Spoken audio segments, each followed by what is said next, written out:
Kudus hadir dalam hati kita, sehingga firman akan disampaikan menjadi berkat dalam hidup kita. Saya percaya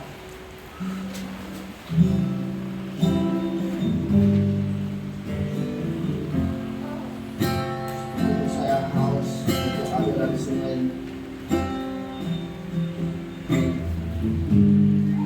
Kita akan bersama-sama.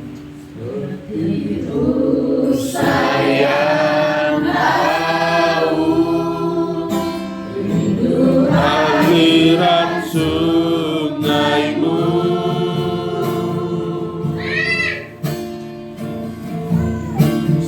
hatiku tak tahan menunggumu. Tanda-tanda yang selalu menantikan bagai hujan. Bagaimana gersang menanti datangnya hujan,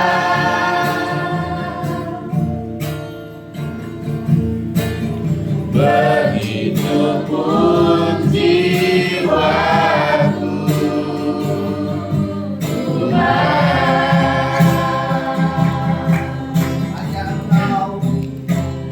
Hanya Engkau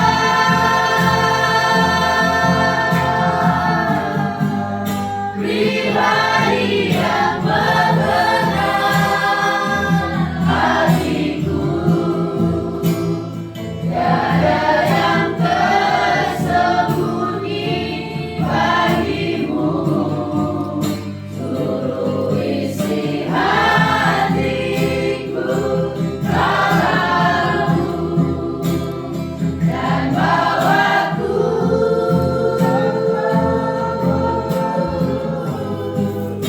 untuk lebih dekat lagi padamu,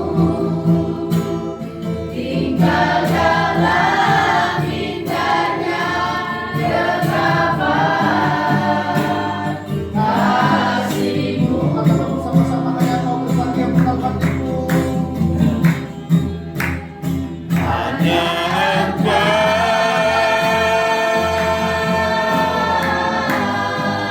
pribadi yang mengenal hatiku, tiada yang tersembunyi bagimu. Seluruh isi hatiku Kau tahu, dan bawaku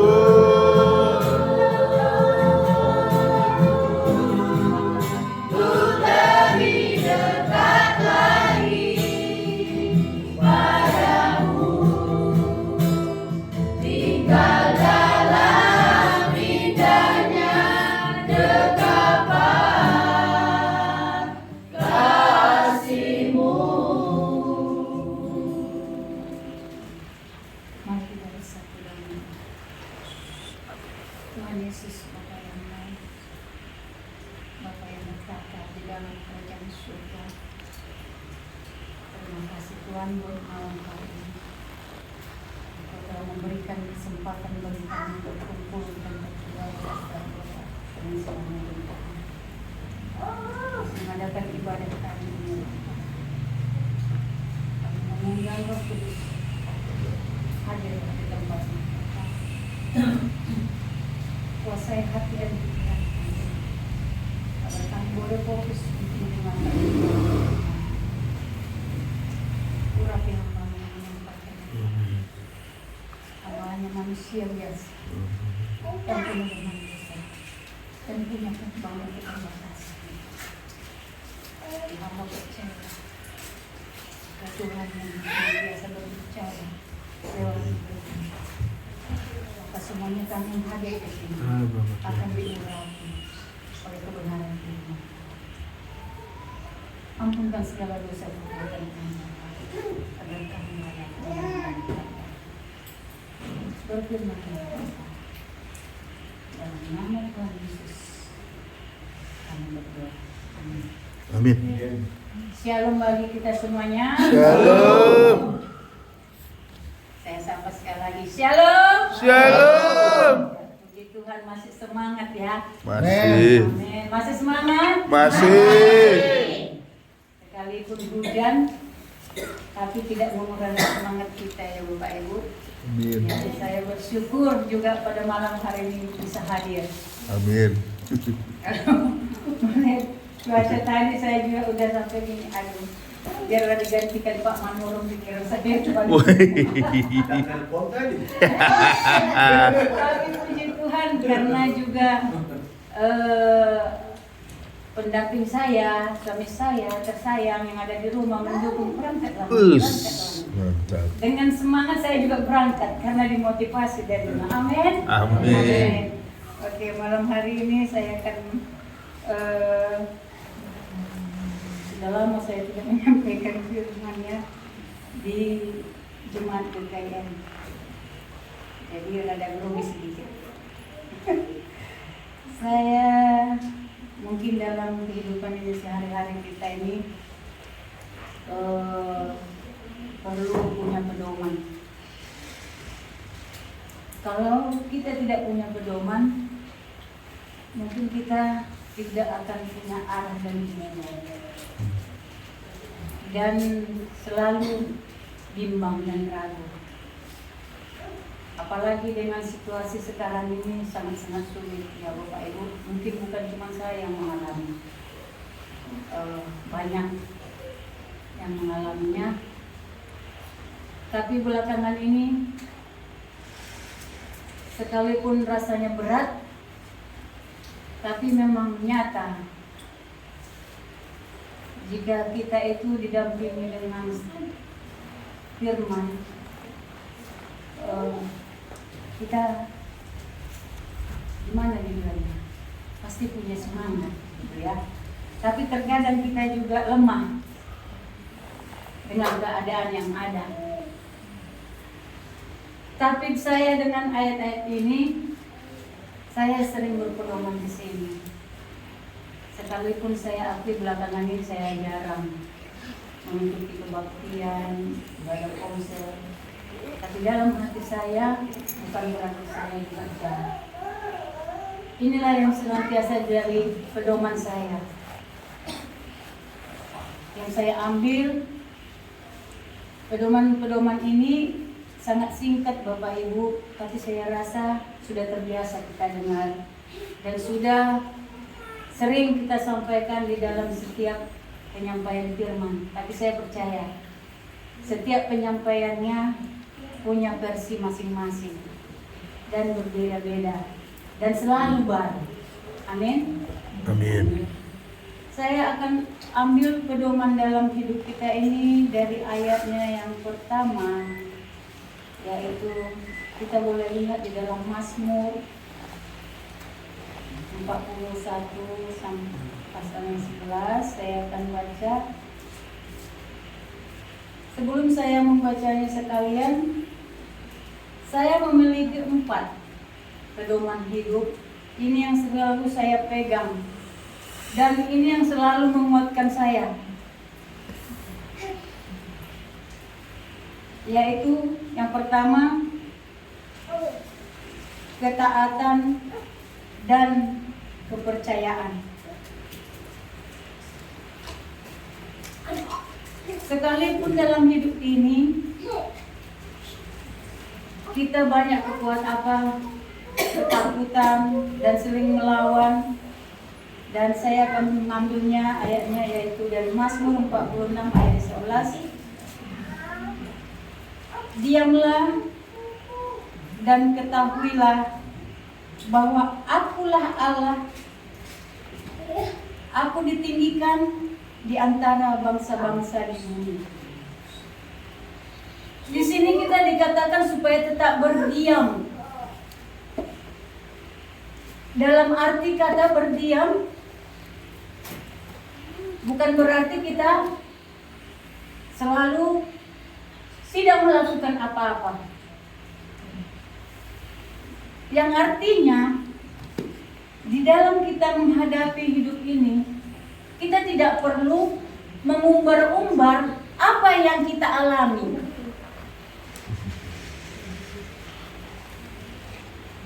Apa yang kekurangan bagi kita, tidak perlu kita sampaikan kepada semua orang. Apa yang ada permasalahan dalam hati kita, keluhan kita, kekurangan kita, tidak perlu kita sampaikan kepada dunia. Lebih baik kita berdiam dan percaya. Hanya cukup kita yang tahu dengan Yang Maha Kuasa apa yang menjadi keluhan kita, apa yang menjadi pergumulan kita.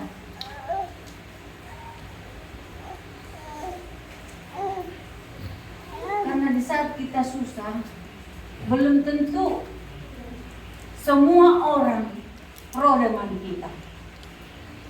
Belum tentu semua orang akan sanggup menolong kita. Kita disuruh berdiam. Lebih bagus kita berdiam itu kita menutup mata, melipat tangan, kita berdiam di kamar, hanya percaya dan mengadu kepada-Nya.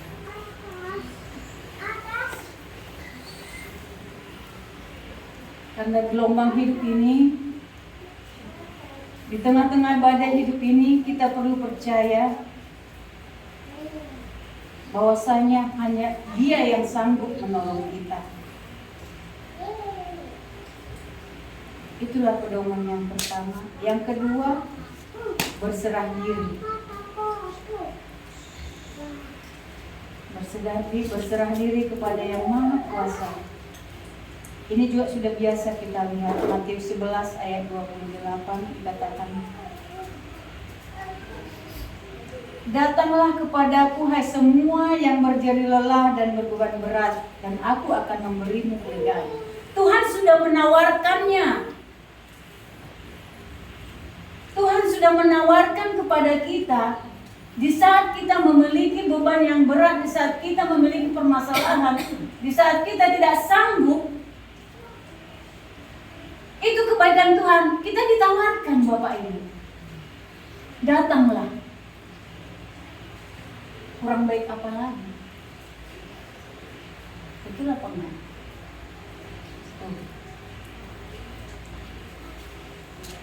Disuruh datang. Ditawarkan. Kalau kita ditawarkan sesuatu, itu sudah pasti. Contoh, aku punya makanan. Kamu mau? Saya menawarkannya. Berarti memang udah nyata, udah ada. Barang itu sudah ada.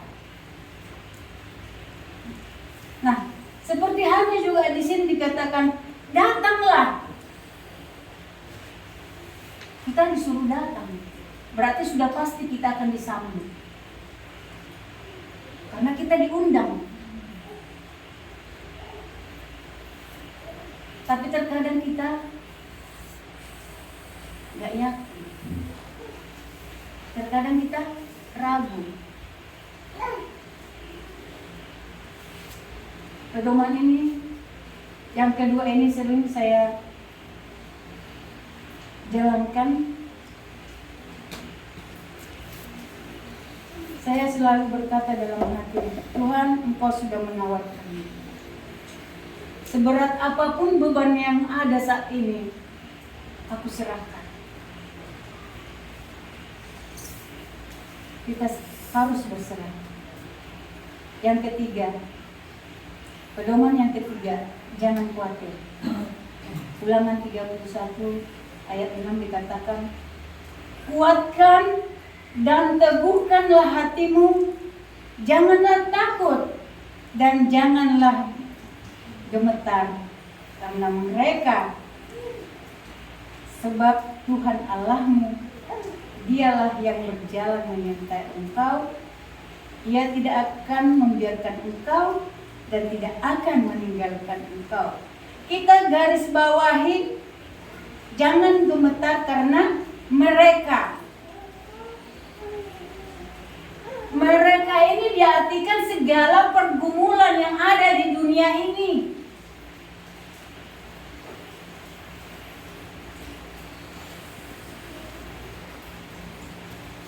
Bisa kita artikan pergumulan yang ada di dunia. Kita jangan jadi buta. Tidak perlu takut dengan apa yang ada. Di saat kita gentar, di saat kita takut, di saat kita lemah, maka semuanya akan patah, semuanya akan putus, semuanya tidak akan terjadi apa yang menjadi impian kita ke depan. Contoh, jika kita memulai satu usaha, belum kita mulai, kita sudah ketakutan, kita sudah membayangkan kerugian-kerugian yang terjadi. Padahal usaha tadi belum kita jalankan. Yang seharusnya kita bertempur dulu, baru jika memang gagal, baru kita merasa gentar. Ini belum bertempur sudah ketakutan duluan. Ini yang sering dialami manusia dalam hidupnya. Terlalu banyak kekhawatiran. Kenapa enggak kau bikin anakmu kuliah? Sedih ya itu sih.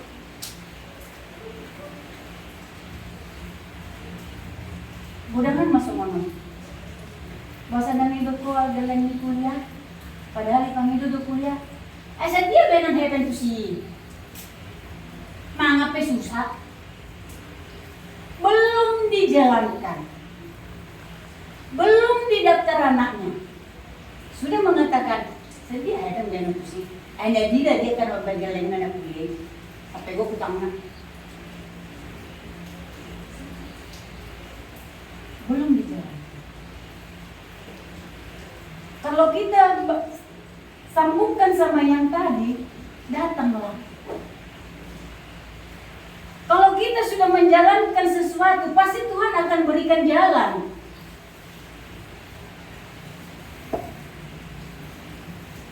Jalankan dulu. Itu yang penting. Jangan langsung patah semangat. Yang tadinya anak ini pengennya mau jadi ini, mau jadi itu. Tapi karena ketakutan, tidak ada dana, semuanya terputus. Oh ya mak, sudah ini kampung ni, nang pola behok kuliah ima buat, ay sadari no dapat urusan saras biu. Saya bulan nang 7 juta setahun sekian, ay walau kuliah ho belum tentu ho kata hidup, gaya tukang beca dan lempok. Karena belum apa-apa, semangat anak sudah dipatahkan dan kita sudah menyerah sebagai orang tua. Jangan, Bapak Ibu. Kita punya Allah yang luar biasa.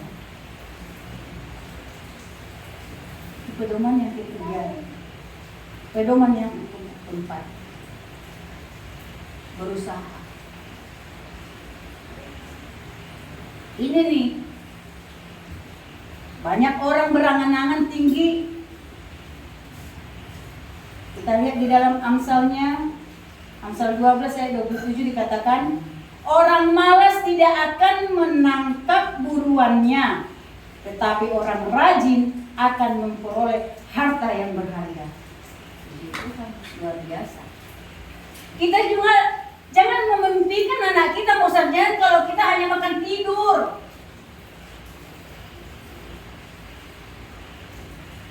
Jangan kita menginginkan anak kita itu mau jadi presiden sementara kita tidak buat sekolah. Jangan kita berharap anak kita itu jadi manajer kalau kita tidak bikin jadi apa-apa. Lain cerita kalau si anak tadi memang gak mau. Karena ada anak yang menyerah.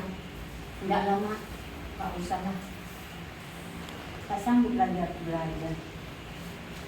Ada memang anak yang sudah meninggal. Itu bukan kesalahan dari orang tua. Berusaha. Kalau memang kita hanya makan tidur di rumah, tidak ada yang datang. Yang datang apa?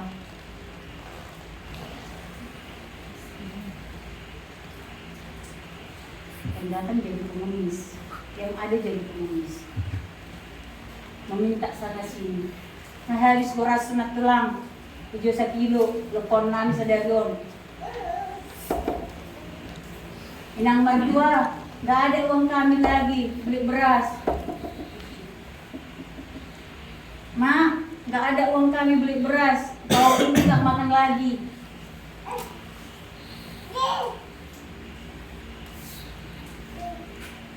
Jujur Bapak Ibu, kita tidak usah munafik.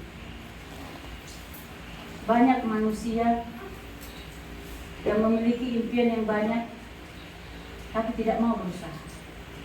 Amin.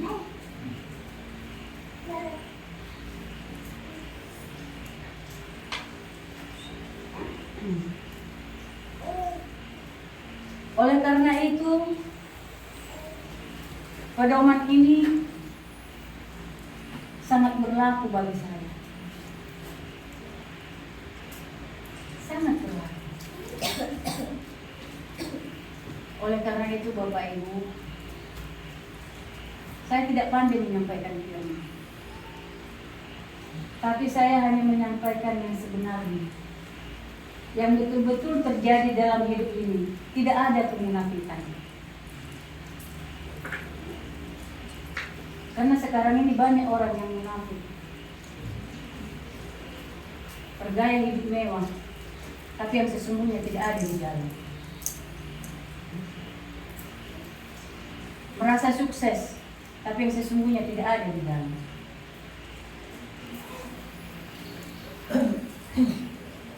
Oleh karena itu, mari kita berusaha. Itulah pedoman hidup yang terakhir. Berusaha. Apalagi selagi masih muda. Berusaha. Karena kalau sudah umurnya nanti, nggak usah umur 50. Umur 40 ke atas saya udah susah bergerak.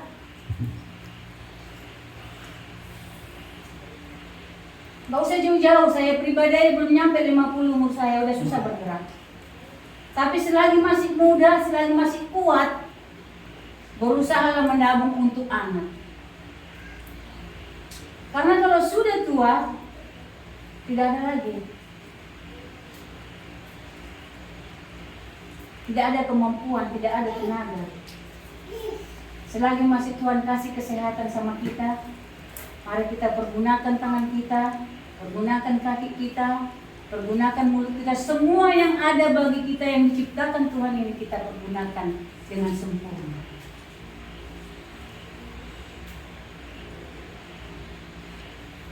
Saya pribadi,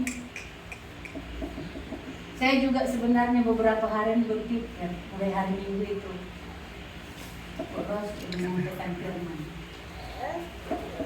Saya begini dalam hati saya, Tuhan, masih layakkah saya menyampaikan firman? Sementara saya pribadi sudah lama jarang bersekutu. Tapi saya minta pengampunan, Tuhan, ampuni saya dengan keterbatasan saya. Saya bersyukur saya masih diundang untuk menyampaikan firman. Berarti masih banyak orang yang mengasihi saya. Prinsip saya seperti itu. Terima kasih kalau masih saya dipercayakan hari ini untuk menyampaikan firman buat jemaat PKN Sodinio Gloria. Semoga apa yang kita dengarkan malam ini boleh kita sampaikan di dalam rumah tangga kita masing-masing, supaya kita semua lebih semangat. Tidak ada yang mustahil, tidak ada yang tidak mungkin, tidak ada yang tidak berubah.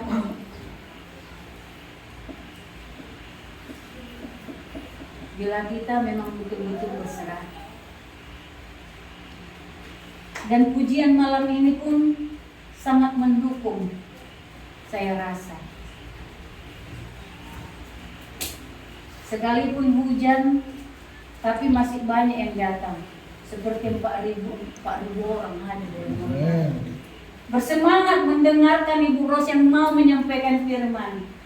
Terima kasih Bapak Ibu, terima kasih buat malam hari ini. Semoga apa yang kita dengarkan malam ini menjadi berkat bagi kita semuanya. Amin. Amin.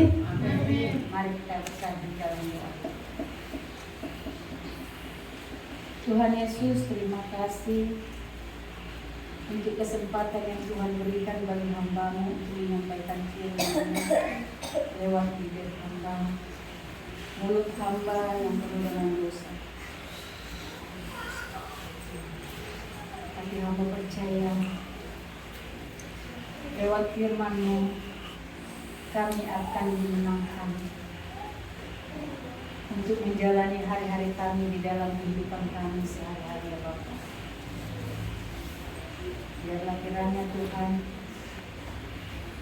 apa yang kami dengarkan ini